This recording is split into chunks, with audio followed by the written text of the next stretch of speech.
TetraCast. Hold on to your butt. Come on, sucker. Let's get it on. Oh, you want to fight? You want to fight? I do not entertain hypotheticals. The world as it is vexing enough. You don't know anybody named Iris? I don't know nobody named Iris. Can I have a piece of toast? I don't give a damn what you think you are entitled to. We are changing the course of history as we see it. That is what Western demands. How could you do this to me? Really, I want to know. Why did you do that? What you feel only matters to you. Step back for 1 minute and look at the big picture. And that's all? No, not for the real fire. We offer you a bond, a family that very few can understand. Help me. Help you. And don't do drugs. Or Whatever Movies with Wesley and Iris. What up and welcome to Or Whatever Movies. I am your co-host, Iris, and I am here with my older brother, Wesley, man. Today, we are reviewing Netflix original film, The Trial of the Chicago 7. Chicago 7. Yeah, I didn't feel a lot of Chicago accents in this one. Abby Hoffman. Well, Sacha Baron Cohen as Abby Hoffman. I couldn't tell if his American accent was shaky because apparently Abby Hoffman was educated or he grew up in the East and was educated in the West, and so he might have had a little bit of a mingled accent. But Sacha Baron Cohen was pretty reluctant. I guess he had done American accents in bits and here and there, but like committing to a full role was pretty new for him. I have like a factoid tidbit backstory thing for once. The story goes, Sacha Baron Cohen was working with a dialect coach on spec, right? He wanted to try out for this role when another director was attached. So he preemptively started working with a coach. He put himself on tape, and he progressively got better and better as they did more and more takes. I think they worked their way up to like 40 takes on a tape. And, around take 30 or so, he decided, all right, I think this is ready to send to the director. So he said to his assistant, so send 28. And I think we're ready. And so his assistant did. And then he met with said director. Brian speculated it was Steven Spielberg. I'm not sure if that's true.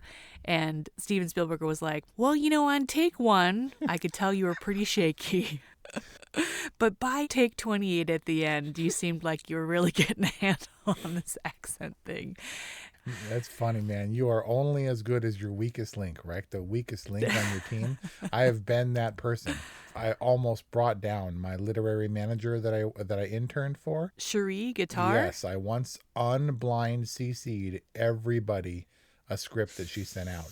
So all of her content, like 35 people. And I knew it as soon as I hit send. There was nothing I could do. Ugh. It never came back to haunt me, but I was that person. That's pretty funny and yet effective. I guess it worked well enough because Sacha Baron Cohen is an associate producer on this big movie. Yeah, he gives a super strong performance, a Golden Globe nominated performance. A Golden Globe winning performance, Doesn't right? Mean anything.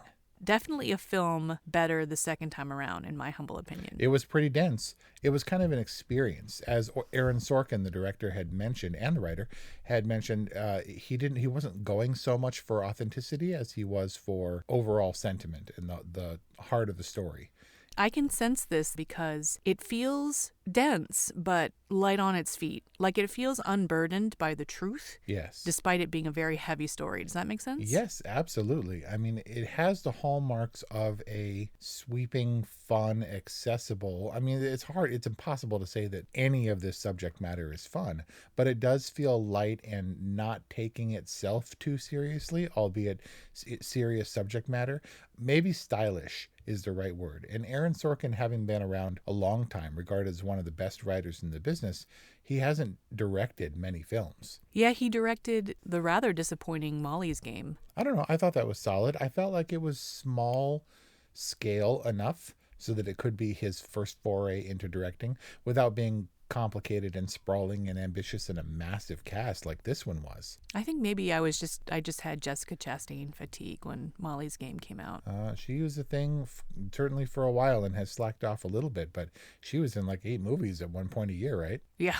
I think the year that Molly's Game came out, what was it, 2017? She was everywhere. Yeah, it's just stretching a little bit.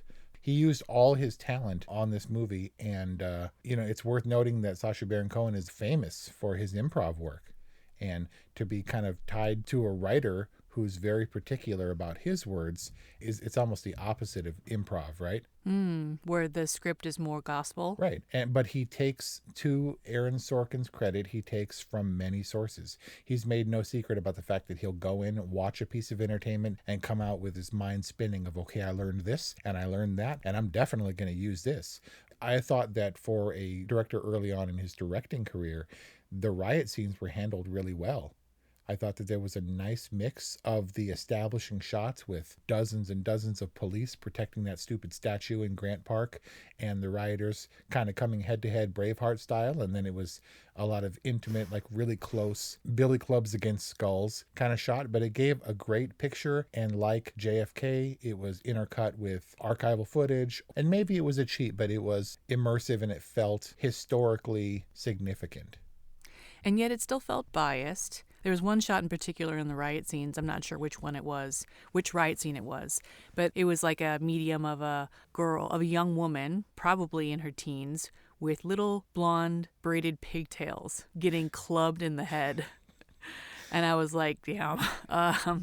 That makes the filmmaker's position pretty clear, right? That these are, relatively speaking, innocent people who are being unjustly unleashed upon with violence. 100%. And I'm just saying that the way that it looked, it felt like it meshed with the historical footage in a way that it didn't feel fake to me, but biased, absolutely. Because this, to our earlier point, is exactly the kind of movie that it is. It's making a declarative statement. It's making a statement that comes down on the side of the defendants, whether or not they're exonerated in the charges of inciting the riot. We are on their sides, and Aaron Sorkin is on their sides. And he did gloss over the fact that a lot of like 100 police officers did get injured or more, that it wasn't pretty. It wasn't like pigtails and flowers in place, running up the hill to get clubbed on. It was dirty, and it was bags of poop and bags of pee and throwing bottles and bricks and golf balls with screws screwed into them and stuff. And a lot of police did get hurt. In the film, as far as I recall, no police officers were harmed. And yet people were clubbed. Pigtail Girl was clubbed mercilessly. Old people, Pigtail Girl, like the girl with the flag is kind of inexplicably raped or sexually assaulted. It's bizarre. And so while the police are clubbing Pigtail Girl, other girl is being sexually assaulted and no police officers stop it. Look, I'm not saying these types of things didn't happen.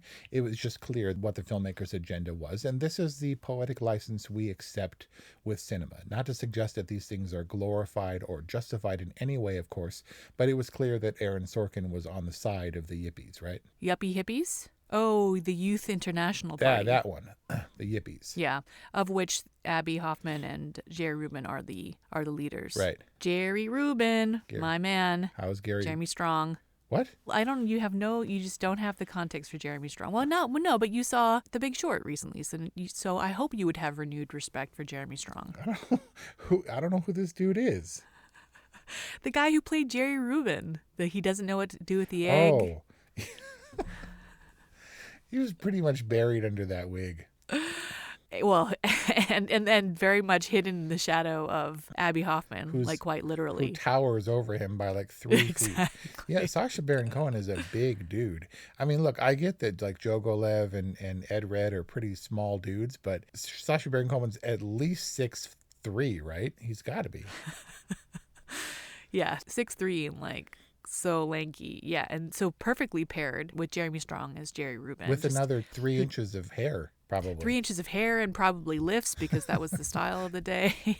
Like, yeah, he was towering. There were definitely period appropriate clothes, but one of Aaron Sorkin's direction was like, hey, we're not going to make this super tie-dye bell bottoms. He wasn't trying to make it comical or like Forrest Gumpy. He did treat his theme seriously, and this film obviously echoes the sentiments of the civil unrest last year. And you don't see these moments for what they are. I mean, the trial of Chicago 7, Aaron Sorkin even admitted that he had to ask his dad about it because while he was alive at that time, he didn't, as an adult, have any real knowledge or recollection of those events. There are certainly other historical events in the 60s that were more prominent, and I'm a fan of that kind of stuff, but I have to admit, you remember we talked about Apollo 11 and JFK, about my love for that era, just in terms of films, the Vietnam War and stuff. stuff. And I admit that I came into this angle pretty blind. Judas and the Black Messiah was eye-opening. Malcolm X, not so much. Judas and the Black Messiah is a great primer for Chicago 7, so my view of this film completely changed after having seen Judas and the Black Messiah. It's not just Hampton and O'Neill in their own sort of these underground factions, but rather part of a larger figure, a larger presence of civil unrest. And because you see it swirling around where Hampton is at best a secondary character in this movie, and his death is notable and it impacts the eighth member of the trial, but it just expands the world. But his death is rather assumed. We're supposed to go into this film with context for Fred Hampton's execution. And certainly the first time I saw this, I didn't know what was happening. I didn't know what the quick photo montage was supposed to represent. You know, his basically execution in his bed, sleeping next to his pregnant wife. And I didn't understand Bobby Seale when Eddie Redmayne and the attorney Mark Rylance go and see him. You know, what that was all about. I didn't really understand what happened. And looking back on it, I'm not sure how I missed it, since Bobby Seale is pretty plain in describing what he heard had happened, had gone down. But still, it was all kind of over my head. And I think also at that point, I was like already overwhelmed and pretty checked out. Like I wasn't tracking it and I was just letting it wash over me. Right. And this is definitely a watcher. Yeah, I think it does serve as a watcher, but it can be viewed just letting it wash over you, because in a way that happened. I didn't take any notes. I sort of picked up the pieces later, or I attempted to, and put them together, but it is a lot, and I can see how it can be somewhat off-putting or alienating if you feel like you're outside the know of the historical context. It's really hard to just jump feet first into this 60s civil unrest without the context. Fred Hampton's death might have gone easily overlooked, other than how it affected Bobby Seale and his outburst in the court, because even Bobby Seale, as in this movie, who had other things going on, wasn't exactly clear. He might have been slipped a message, or someone had relayed to him about that Hampton was killed, and maybe even that he was outright murdered and didn't have a chance to defend himself. There was no mention of him possibly having been sedated by O'Neill or the FBI targeting him or anything like that, because he didn't know. And we don't know. We don't have a basis for these historical events with the benefit of hindsight. When they're happening, when the Democratic National Convention is happening, you read in the paper a blurb about civil unrest in Grant Park, and that's it. And you don't feel the historical impact until it's viewed through the lens of history.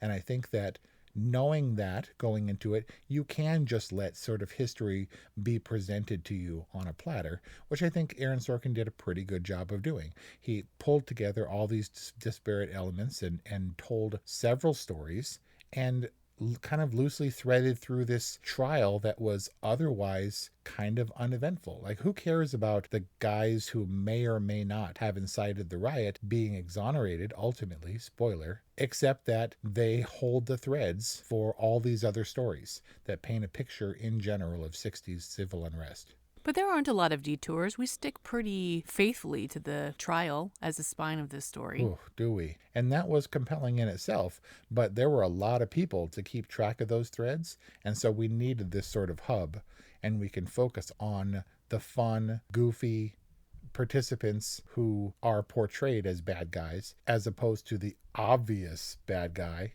of the federal judge, who was so loathsome. It made me, I had to pause the movie and question how a person who was that vile and reviled, apparently, could possibly ascend to a position of power.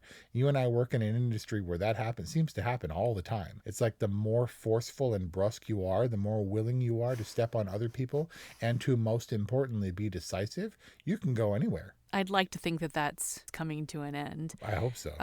But Judge Julius Hoffman, apparently not a very well-regarded justice, but played so beautifully by Frank Langella. Like, I think he was channeling this judge was like way more hateful than his Dracula. Man. He was a legitimate monster, right? This was the real-life monster. Usually it's the lawyers who are blood-sucking. Is a judge just a boosted lawyer? Whatever he is Judge Monster incarnate. And it's just so infuriating that he's in a position of power. It is unbearable at times, but apparently Yeah. not untrue. That dude handed down something like 147 counts of contempt throughout that long-ass trial. Can you get punished for contempt? Oh, 100%. Mark Rylance's character alone racked up several counts, I think maybe 7 or more, and that amounted to 4 years of prison time. William Kunstler served prison time? Well, he was handed down all those contempt charges, and then they were thrown out when the case was retried. Or, you know, when another judge got a hold of the case, they were like, that's ridiculous. This guy was power hungry and crazy, and threw it all out. It just goes to show, I guess, if you can make something of it from a dramatic perspective, it's not without consequence. You can't just be like, haha, it's funny, I'm disrupting the court. You will go to jail. And that's a bad deal. And for people like Abby Hoffman, that wasn't so much of a concern. I mean, what did he say? Is like second nature to him or whatever? Being held in contempt. But yeah, and so for dramatic purposes, you can do those things and it makes it colorful. I don't have nearly the contempt for my country as my country has for me. Yeah. What did you think of Mark Rylance's performance in this? I find him to be a strange actor. Mark Rylance has been Steven Spielberg, one of his favorites for a while now. I believe it started with Bridge of Spies, and he's been in a few movies, Ready Player One, BFG, The Big Friendly Giant since then, and I find him to be a weird dude. A lot of that comes from his portrayal of Halliday in Ready Player One, where he plays a Wayne's World Garth level character, and I think he's a good actor. He's a good, serious, wearing a suit, understated yet powerful actor, but this seems like exactly the right role for him because I don't know about his dramatic range. Someone said of Ethan Hawke, it was on Jimmy Kimmel's Mean Tweets, that Ethan Hawke wasn't supposed to be a movie star, but just kind of slipped in under the radar, and people were like, okay. And that's how I feel about the more mature, established Mark Rylance, because he was nobody. Maybe he was a character actor like Christoph Waltz for like decades or something, but all of a sudden on my radar, this dude appeared and suddenly was everywhere. He was in Dunkirk and all these movies, and here he is in a high-profile role. I don't know. I don't know how to feel about him. He's fine. Yeah, I mean, he felt if this is his only lane, I guess he was right on. He was right on track. Right on, man. He felt appropriately. He was an appropriate kind of outsider in his profession to represent this group of outsiders. Yeah. You know, he took it very seriously, but he had a healthy amount of distaste for the system. Like, he could approach it with the right amount of levity, mix of levity and seriousness. I thought that it was a super strong performance. I think basically really strong performances across the board. Like, some of my favorites for some of these actors. Like, I'm a big fan of Jeremy Strong, and nothing is going to eclipse his performance in The Big Short or in Succession, but this is definitely my favorite performance of Eddie Redmayne, whom I typically don't really have a liking for. And probably my favorite for Joseph Gordon-Levitt. Even though he's great in Inception, this is way more dramatic and just a really great vehicle for him, like a really great mature role for him. So some great actors whom I like in their best performances, in my opinion.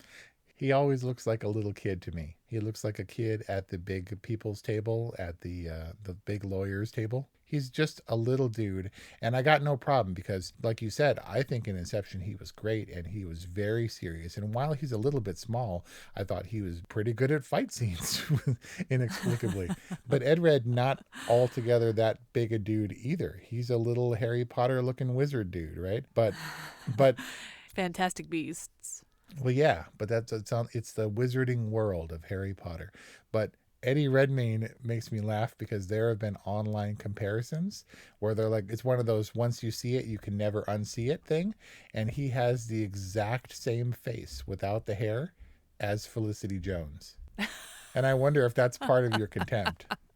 Like they'll do a face match and you're like, that's that uncanny and scary. I 100% believe it. 100%. And all these guys are fine. There's like half the cast are severely British and doing these like not only American accents, but Chicago period accents with the slang and the drawl and all that stuff. Yeah. Apparently, Mark Rylance, Sacha Baron Cohen, Eddie Redmayne, all severely British. And so another thing about this movie is while it's meant to be historical and while they're not shying away from the darker aspects of history, it is more fun and stylish and peppered with actors that, in my opinion, are recognizable faces. You know that when Frank Langella walks into the room as the judge, you're like, okay, he's going to have a role then. This is not just going to be the judge who overrules the objections or sustains them, right? He's going to have something to say. Or, infuriatingly, nothing to say.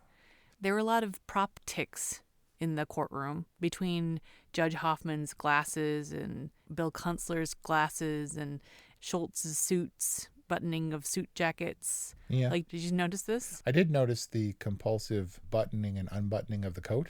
Every time you stand up, you got to make sure you button up. But beyond that, not necessarily, because it was a sideshow. It was a mockery of the courtroom. And ordinarily you would think, come on, guys, let's have a little order. If you want to be exonerated from major charges, maybe be respectful.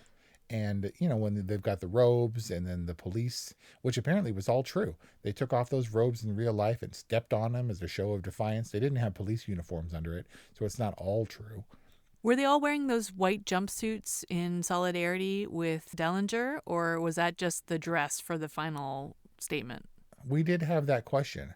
Mark Rylance's character, Kunstler, seemed to have a longer, very non-lawyery hairstyle, but it was all slicked back and respectful. Everyone had their suits. But man, it was like, guys, you're going to wear the bandana over like the crazy bushy hair in court. Like, you don't want to slick it down a little bit. I get that you have contempt for the judge, but there are real life consequences that could be handed down. You kind of sound like Tom Hayden, who is always taking this trial seriously and admonishing his co-defendants for their lack of kind of respect and their lack of seriousness. Look, I have respect for the institution, maybe not the execution all the time. Because while I'm all on board with a lot of these causes, I'm not sure that I'm there ready to hurl poop for the cause. And I'm learning that there is maybe no other way than to stir the shitstorm, than to really make a memorable impact, because those are the moments that history remembers. Examine, why was this so crazy? What were people so fired up about? And I'm not sure that peaceful demonstrations get that done. I'm just saying I don't know that I can be on the real front line of that. I'm maybe just too old. That's the saddest thing I've ever heard. Tom Hayden's all about, I'm the only person who dresses like an adult. I'm the only person who stands out of respect. I can't believe I have to explain to you that the way to make change is to win elections. Like, he's trying to be an adult, and maybe he just sees himself as being better than his counterparts. Maybe he's got some superiority complex going on. I feel like maybe I'm trying to adult in a situation where I'm not at my best, where I don't have the best perspective. I've never been in court, and I feel like if I were in court with charges against me, I would try to play by the rules. Maybe it's just because of fear of not being in control of the situation. I think I have a real control issue. You know who was in control? Who's that? Michael Keaton's cowboy character. Yeah, and again, when you see Michael Keaton show up, you're like, okay, this dude's going to throw down in one way or another, right? Ramsey Clark certainly does. I mean, he doesn't appear to be afraid of anything. I think he strikes a really great balance of contempt and respect. It's just such a shame that the jury and perhaps the public really didn't get to hear his testimony until now. I don't know if that's really true. I don't have enough context on this this historical event. Is it? It is true that he was called in under voir dire, and the judge was determining if his testimony would be admissible or acceptable for the jury to hear, because he wasn't previously listed as being one of the people called to testify. And so his testimony wasn't given in front of a jury, and hopefully it was accurately represented in the movie. So you can see that kind of defiance paying off historically. But you would have thought that Hoffman and Davis would have really been worried. I mean, they weren't worried, but I would have been worried in their position that I was going to prison for a long time for contempt. And not only that, but piling it on. It's not like Bender in the Breakfast Club. And what are you doing on Saturday anyway? Well, now you're going to be Saturday in detention. Like, we're talking about prison, guys. You can't affect social change from prison, I don't think. I mean, you probably can, but also you can affect social change by becoming a martyr. I suppose so, if you are like Fred Hampton and you have people watching you for your messiahness and potential martyrdom. But if you're nobody and you're talking trash against the establishment because I ain't gonna take it, man, it's a scary position to be in, I feel like. But at the same time, there were subtext to these, which makes these great characters. Because yes, Hayden was like, I'm the upstanding citizen. I know the system. I respect it, and therefore I can work it to my advantage as best I can, despite being the accused in a major trial. Like Ruben, Jeremy Strong's character, he was pretty surface, right? That's who that dude was. He was the one who would be susceptible to a pretty FBI agent going undercover and influencing him. He's like, we're taking it slow, man. He still couldn't let it go, even after he knew she was FBI. Right? Did she ask about me? But Hoffman was on a different level, and I think that's why it made it a great character, because Hayden believed he had everything in his grasp. He believed he had a firm understanding, but he didn't understand Hoffman's subversive approach. Obviously a very smart guy, just kind of playing the dumber companion to Ruben. I mean, he also said, I can't believe you can't understand exactly how my mind works in dealing with the establishment like this. It was very present, and he was pretty keen in a way that Hayden didn't understand because of how we view him, because of how we regard him based on his appearance, and certainly how the judge did. But there was a method to his madness, which undoubtedly appeared as madness to me initially. Well, he certainly proves his intellect on the stand, and perhaps his tragic ending belied his, what did you call it, madness? That kind of was a punch to the gut, Abby Hoffman's suicide. I mean, I don't have any context on it, but it seems pretty tragic for somebody who really wanted to make a difference with his life. Yep. Tom Hayden seemed to have made a difference or achieved his dreams, or maybe even ironically fulfilled Judge Hoffman's prophecy for him. Yahya Abdul-Mateen II, a fabulous performance as Bobby Seale. So yeah, it seems like we are in agreement that not only was the story behind the trial of the Chicago 7 important, but it was revealed to us in a way that was compelling, that was immersive, with really great performances. I mean, all around seems like a pretty solid delivery from writer-director Aaron Sorkin. And on that basis, certainly admirable to be able to come with just a few films in your director filmography and to choose something this ambitious. All kudos to him. You remember we talked about Judas and the Black Messiah, and that the director stated that he wanted to give this dramatic story and use it as something of a Trojan horse to reveal the story of O'Neill and Hampton to the world, which not a lot of people outside of this sort of movement understood. I didn't know who either of those two people were. And likewise, I didn't know anything about the trial of the Chicago 7.